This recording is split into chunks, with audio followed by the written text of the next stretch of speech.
Good morning, folks. This is Greg Judy at Green Pastures Farm. I'm a little bit late this morning, moving the mob because I'll show you my garb. I've got my hunting clothes on, and there we go. And so I was a couple hours. The boys are still on their stands, Issac and Connor, and so the cows, they weren't bawling until they saw me come over the hill with the four-wheeler. They're out grazing. You can see now, boy, they're going after. Look at that, man. This paddock here's had about 35 days rest.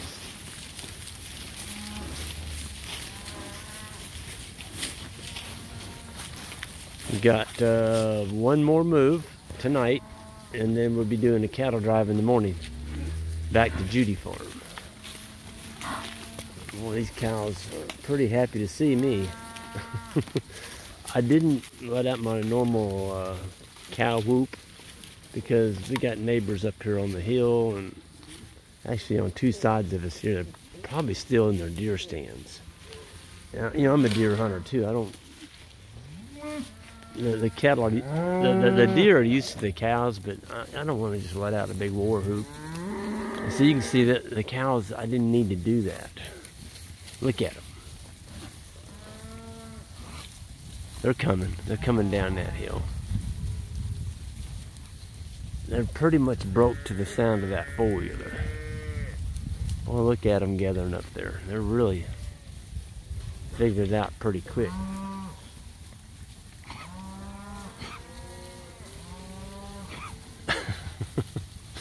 You wouldn't want to be standing in that gate right now. Well, there's a cow that's in heat. There's about 1, 2, 3, 4, 5, 6, 7 bulls.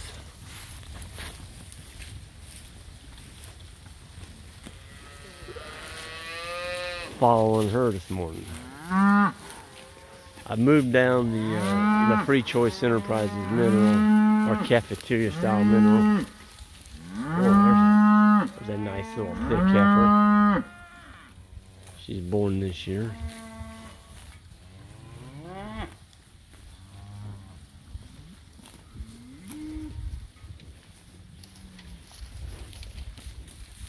Cattle look good. They're on today. We gave them, this paddock is about 16 acres. Of the 16, there's probably about 8 acres that's grass. The rest of it is that. Cedars, autumn olive. This is a great big rabbit hat that I built. This one's about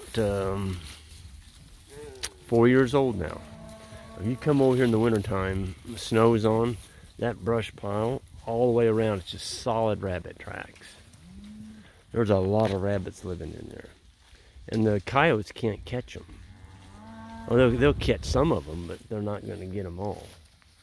So I've got a really good source here for a bunny cover. I like rabbits, and I like seeing rabbits on the farm. I also occasionally like eating a rabbit. Pretty good. You wouldn't want to try and live on them. They said, I've read this, I don't know if it's true or not. They said if that's all you had to eat was rabbit, and you ate rabbit every day, that you would starve to death. Now, I don't know how they figured that one out, but maybe that's what happened to somebody. I don't know, but I hope I never have to find that out. I do like an occasional eating a rabbit, but I'd hate to live on them. I could live on these and be pretty happy doing it. There's one cow clear down in the corner. She's on the other side of the fence. She'll figure it out.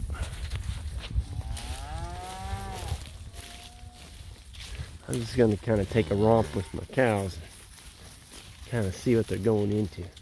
Come on up that fence line, honey. I bet before I get back, she's through that gate. Man, I mean, these cattle, look at the shiny winter hair coats on those animals. Look at that. That's their winter hair, and it's glossening. It just has a glossing to it. Folks, learn to read animal health. When your animals have glistening coats like that, look at that.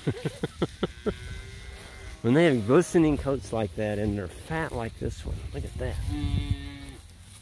That animal's just really good condition. You like them to look like that. You know that you're in for a pretty good winter as far as the animal's doing well. This is a pretty rough paddock here. It's got a lot of ravines, and as you can see, it's a pretty good hill. I know you guys in West Virginia are laughing at my hills.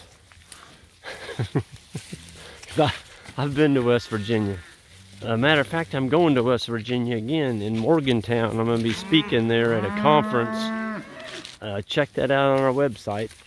I will be posting that shortly. I believe that's in March, February or March. I don't know. I've got to get that posted. They just sent me a flyer to the conference the other day, and I need to do that. I need to get it posted. But for those of y'all in the West Virginia area, I'm going to be there, and I think it is a 2-day conference, and it's going to be held at Morgantown, West Virginia.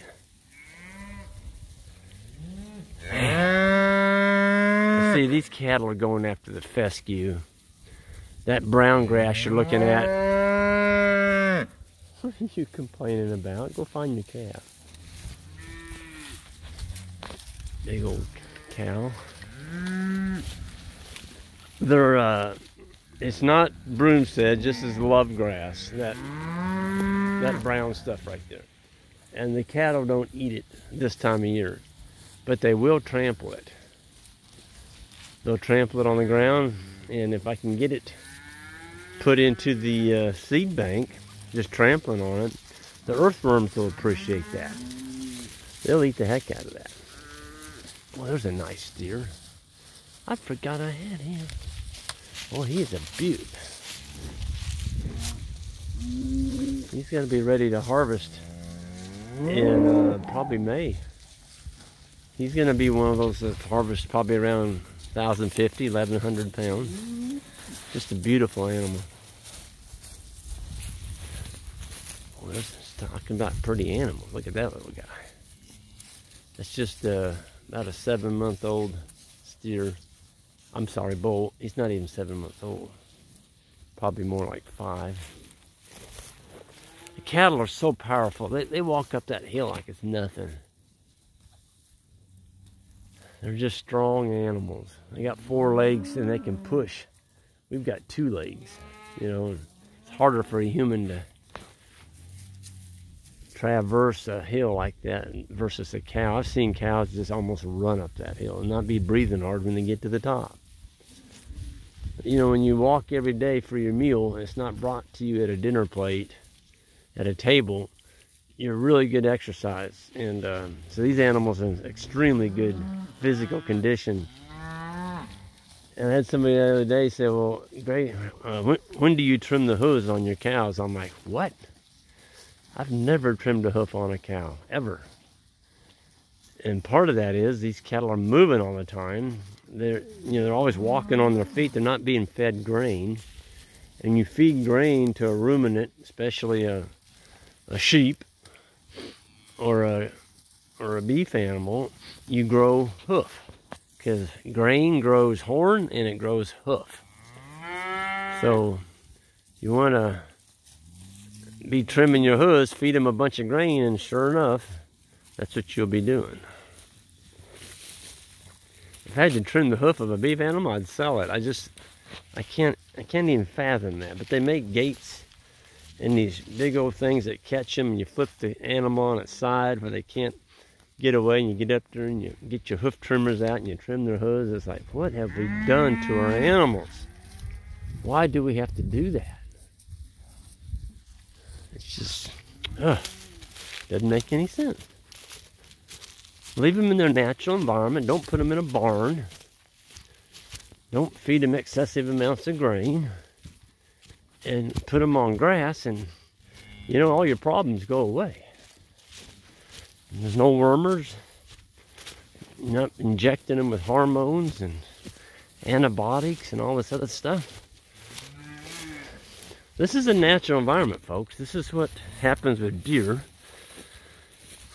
You know, they don't have somebody worming them.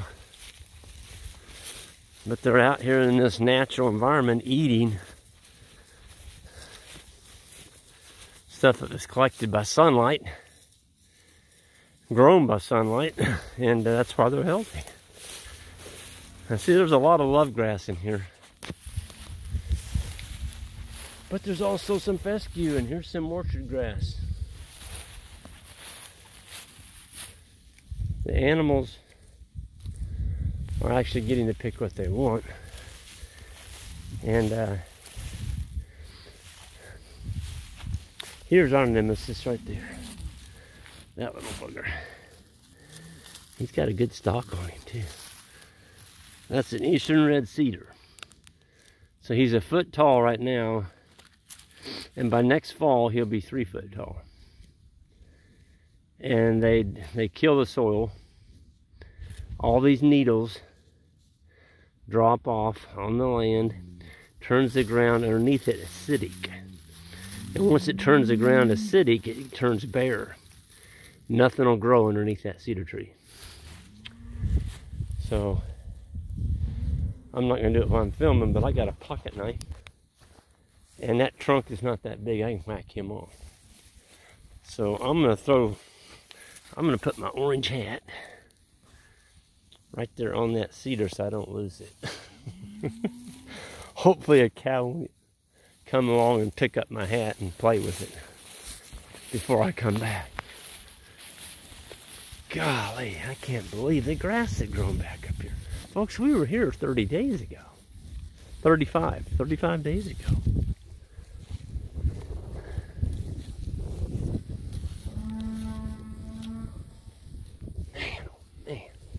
Folks, this is what happens when you top graze.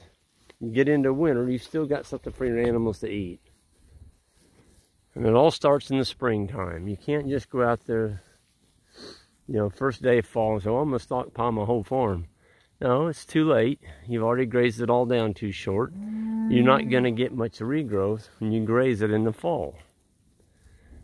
Well, with us grazing the plants and leaving them taller, we're able to collect a whole lot more energy from the sun, and the plants grow back. So we've got a lot stronger sward that's capturing solar energy.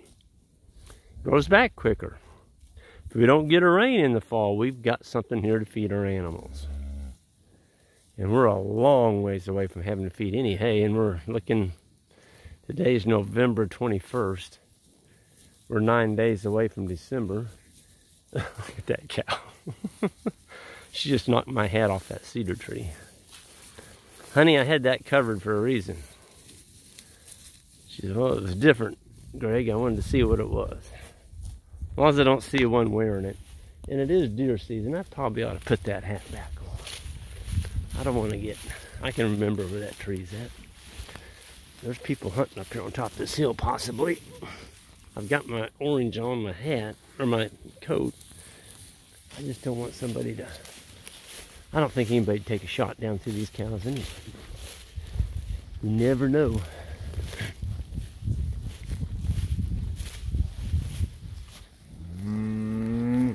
Just a ridge of happy cows. Look at that. They all got their heads down,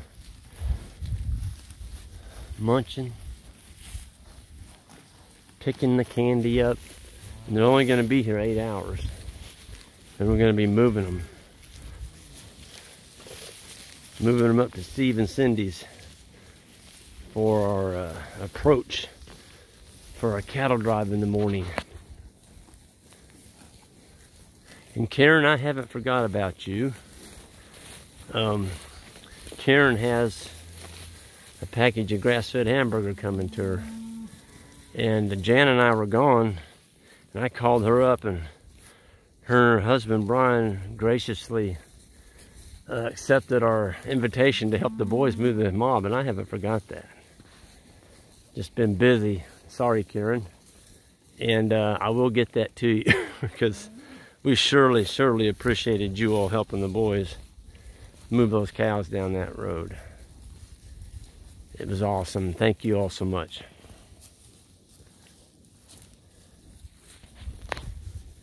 Funny, you don't realize the people that are watching this stuff, and come to find out Karen's husband Brian, he's been watching this stuff for quite a while, and he says he really enjoys it.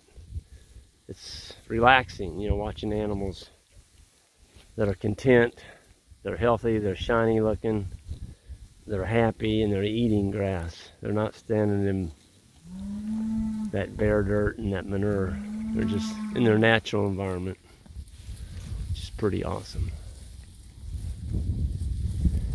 So yeah, I saw some deer this morning. I saw 15 in one herd, and they were all does. And so we have some of our Amish friends, him and his boys come out, and we help them, give them a place to hunt. And of course we have several tags, and we usually donate our deer to them. And they've got a large family, and they can use the meat. And we just started that last year, and it's kind of a tradition now. We really enjoyed it. It's just awesome having them come out, and they're like family. And we appreciate them. And they appreciate being able to come out here and do some doe hunting. So it helps us, it helps thin the herd down. And if you don't get rid of some of these does, then everything dies. They get overpopulated, they starve to death. Chronic wasting disease comes in, blue tongue, all these terrible diseases that happen with overpopulated animals. The bulls. Oh, here we go.